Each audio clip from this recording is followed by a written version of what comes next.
When you taste the latest release from the right bank in Bordeaux, you tend to forget that Merlot is a cool climate cultivar.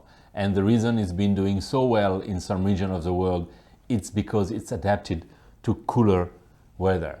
And I think we might have forgotten what real Merlot should taste like. Maybe by tasting Almenkerk Merlot 2017, we can have a picture of what fresh Merlot should be. Not necessarily something over plummy, overripe, or over round. What do you have on your glass for this Elgin Almenkerk 2017 Merlot? Well, we have a real red ruby color. So that's quite attractive immediately. It doesn't, for me though, have any of these classic warm plums, black plums, dark cherry characters that we've, I think, been striving for in South African Merlot. Instead, it has red stone fruit. So more of your red plums, more of your actual orange plums. So that for me is a cooler spectrum of fruit on the wine. There's also a little bit of a leafy lift. On the nose? On the nose, a little leafy lift. I almost find some pine needles or some piney character, some freshness on it. Yes, some verve. Yes, a little verve and lift to it. And then on the palate, it's kind of echoed again on the palate. You've got all this red fruit, but definitely not red berries, definitely not black berries. So it's your red and orange fleshy stone fruit characters, which by nature of that have a higher acidity than the others. So this wine is really lovely and refreshing. It is. When you, I'm just looking at the analysis in front of me, a 6 gram acidity for a Merlot on a typical great year like 2017 is really a lot of freshness. The wine is only 13 alcohol, which is what a Merlot should be, actually. That would be nice, yes. Yeah, and yes, the unique terroir of Elgin really showing a different angle of Merlot we might not be used in South Africa, but reminds me a lot of the traditional Lalande de Pomerol I had when I was many years ago. Yeah, like that big. When I was, what kiddie drinks. But it's not a kiddie drink, huh? It's not a kiddie drink. Please drink responsibly. No one under 18 should drink wine. That's the law as well. That's the law. That's the law.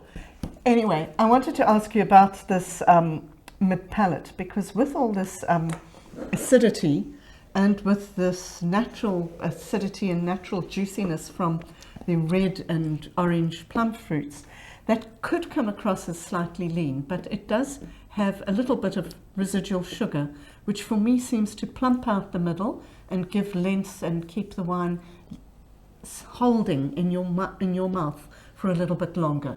I think the level of freshness on this wine is, out of the normal charts, what we would expect from any Bordeaux cultivar, Malbec, Merlot, or Cabernet. And because the Merlot naturally have this rounder tannic structure, it enhances the perception of freshness.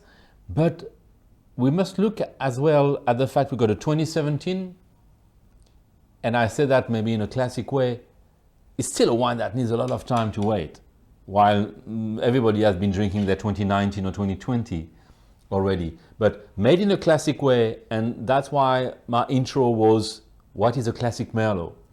Maybe that's what classic Merlot should be, and that's why some Merlot aged so well, and that may be what some French region have lost with the global warming. We've been discussing about what we taste in Saint-Emilion and Pomerol, and the wines are now completely overripe for many of them. I'm sorry for my friends from there, but they know what I'm talking about. While here, it's like maybe Elgin is the future of Merlot, and I've tasted a few Merlot from the area. They tend to be more spicy, slightly more leafy, definitely fresher than the rest of South Africa. But by experience, they age extremely well, and not age to survive, but benefit, and they need some time. So on a strong vintage like 2017, it might not come as a Merlot immediately on the blind tasting. That Correct. I agree with that. If you look at something flush and plummy, you'll be disappointed. You'll get something more on a much fresher fruit spectrum. But it's lingering on the palate. It's fresh. I feel like I want to drink another glass, and somehow it's the purpose of wine is to drink another wine. That's it. I mean, another glass of the same wine. That's what I mean, not another wine. So yes, it's. But I agree. It's more on the cherry plum. You got the acidity of the cherry as well. I think it's interesting. It's a very interesting wine. I think it's really interesting, and I'd love to see how it does age, because I'm thinking back to those Saint-Emilions where I preferred to have that oyster shell that you got when the Merlot aged, and I'm having this niggly little feeling that perhaps that will happen with this. That, yeah, look at this middle palate freshness, and when you can make the link with this type of freshness and a more iodine flavor. Exactly. So, you know, it's a 2017 Almenkerk. Maybe it's worth to keep a case on the side. I think so. You know, I'll split a case. Yeah, no, I'll keep a case for me. Get a case for you. Almenkerk Merlot 2017 from Elgin. Very unusual fresh Merlot, but maybe that's what Merlot should be.